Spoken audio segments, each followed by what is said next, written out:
আচ্ছা লুচ্চামি করবি ভালো কথা, এই কেমন লুচ্চামি মসজিদ ঘরের মধ্যে, তাও মানে আশ্চর্য একটা ব্যাপার যে তোরা মুয়াজ্জিম এবং ইমাম, তোরা কোরআন পড়ছস, হাদিস পড়ছস, তোরা একটা দেহ ব্যবসায়ী একটা নারীকে নিয়া তোরা মসজিদ ঘরের স্টোর রুমে যায় লুচ্চামি করস।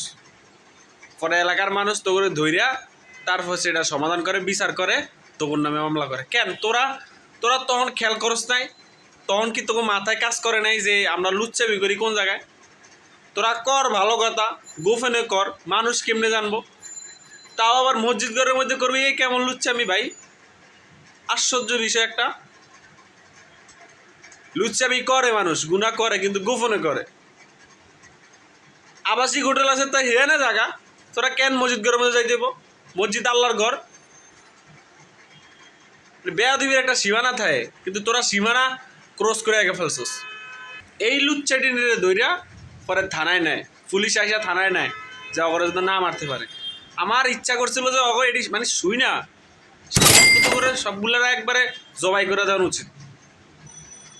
লুচ্চার বাপ দাদার গোষ্ঠী গিলাই মানে লুচ্চামি করে একটা লিমিট আছে, লিমিট ছাড়া মানে লিমিট যে মানুষ যে লুচ্চামি করে, লুচ্চাটিনেরও একটা লিমিট আছে, কিন্তু ওরা একবারে ক্রস করছে, সব খাইছে, মানে ইজ্জত যেমনি যা আছে সব খাইছে।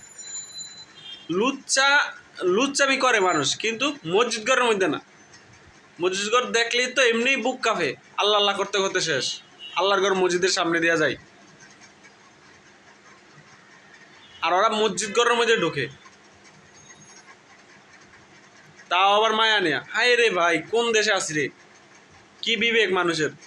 ও একটা ইমাম, ইমাম হইয়া এই কাজ করে, তাও একটা নারীরে দুইজনে।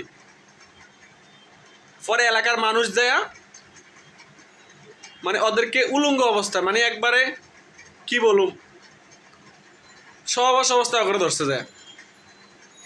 এই হচ্ছে কাহিনী। তো ভাই লুচ্চামি কর এটা ভালো কথা, কিন্তু গোপনে কর। আল্লাহ তো সব দেখে, কিন্তু আল্লাহর ঘরের মসজিদ ঘরের মধ্যে যায় না।